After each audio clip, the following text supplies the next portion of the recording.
If you want to get healthy, you've got to make your own food. And if you're going to make your own food all the time, then it had better be easy. I'm not trying to make you a chef here. I'm trying to get you in and out of the kitchen quickly and maintain your health. Today we are making an Instant Pot recipe. We've gotten a lot of requests for more Instant Pot recipes, so we're doing it. This one is an Instant Pot split pea soup. I love split pea soup. I know you've probably had split pea soup. It's usually full of ham and other fat and oil and butter and all kinds of crazy things. We're doing it a healthy way, but it'll have a lot of nostalgia. We have a little bit of chopping to do if you want to do it with fresh veggies, okay? We've got some carrots, celery, and an onion, and just 2 potatoes. If you want to chop that, great. If you don't, I'm going to tell you how to cut corners. You can buy what's called a mirepoix mix at a lot of the grocery stores. This does sound a little bit chefy. I'm embarrassed already.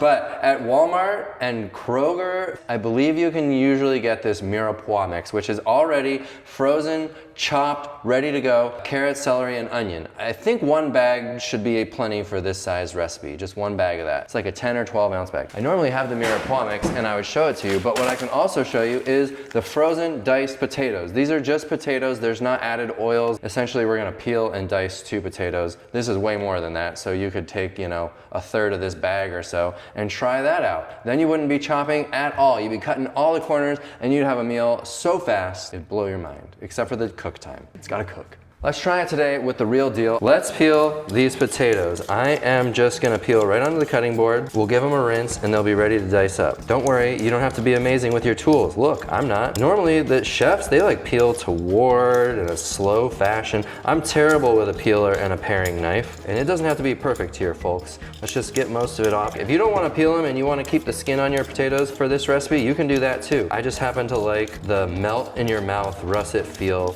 of the peeled potato for this particular recipe. Let's get to the chopping. And we're not gonna make very big chunks on these. You can see I've made it into some patties, and then you can cut it into however bite-sized little dice you like. I like that. And there you have it, 2 potatoes, and it actually looks like a little more than I was expecting. The great thing about this recipe is everything's going in and turning on. We're not doing a saute step. We're not waiting for this thing to start sizzling. It takes forever. Just close this thing up and we're gonna be done. We're chopping up a little celery. I like to just hold it here, cut it down the middle, and now we're just going to dice through it. Keep your knife on the cutting board and it should slide nicely like this.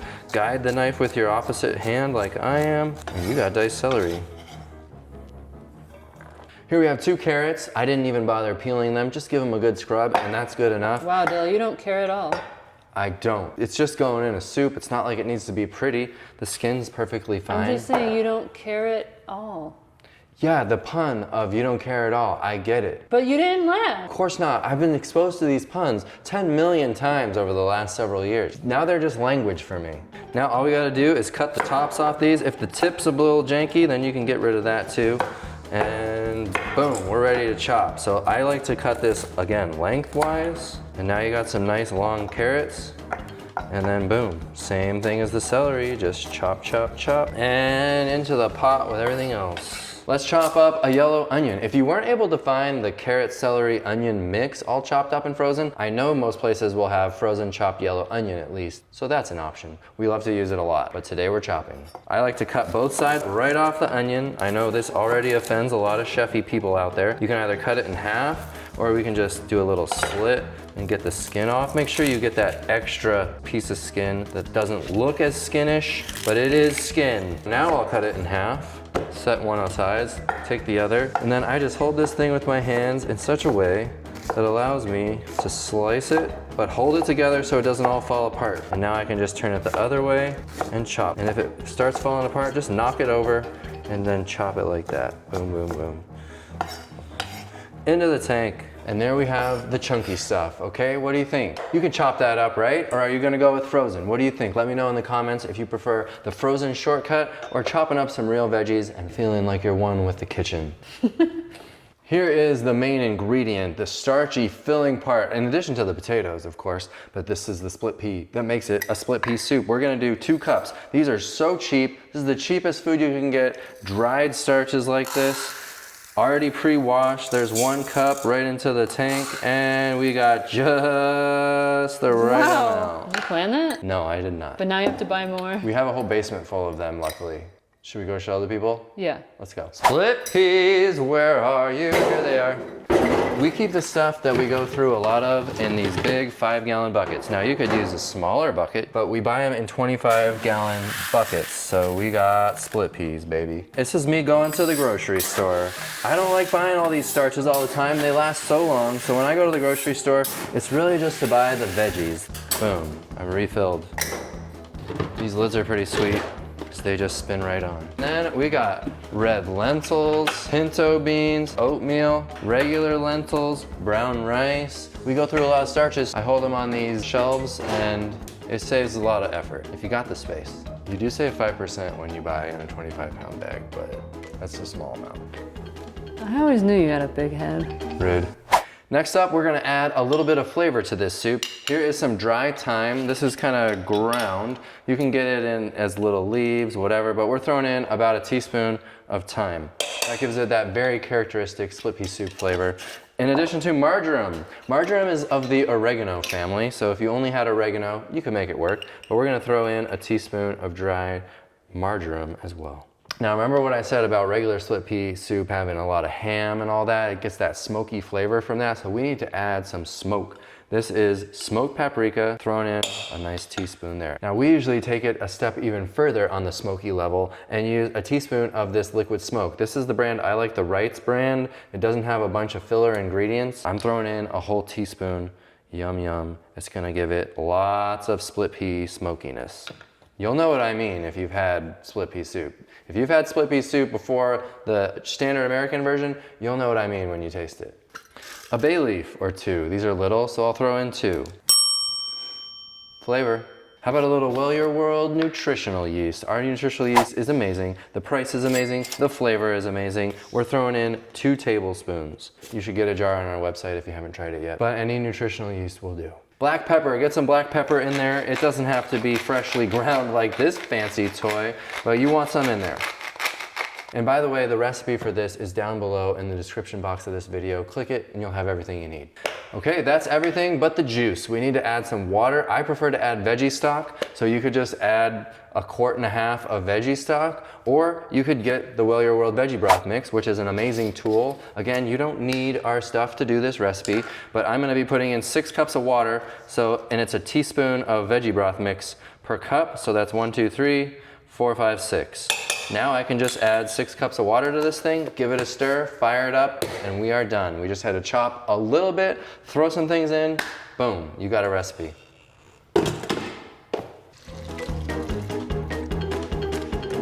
Oh, look at that. Now just give it a stir, and we're gonna fire this thing up.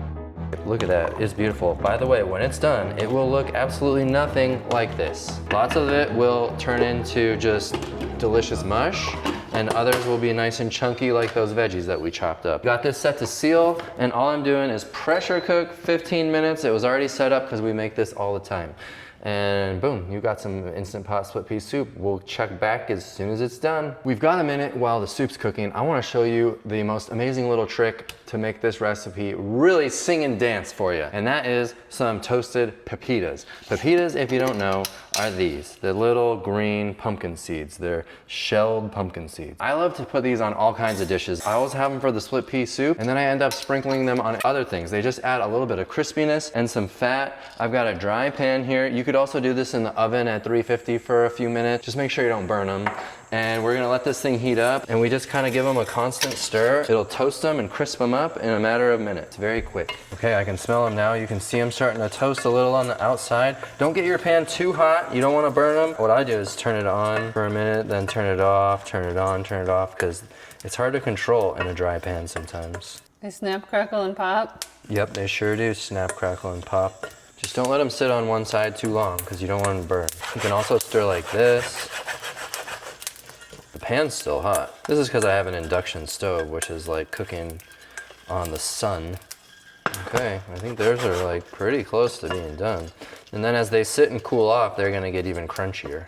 We got split pea soup here. Check it out, I told you it was gonna be different. Now you just stir it. All the split peas kind of settle to the bottom and turn into mush. And then you're left with this beautiful, creamy, delicious, you can take your bay leaves out if you find them. And now you got a perfect, hearty, delicious soup. Hot and ready to go. I'm preparing you for the fall too, even though I eat soup all summer long, even when it's 125 degrees outside.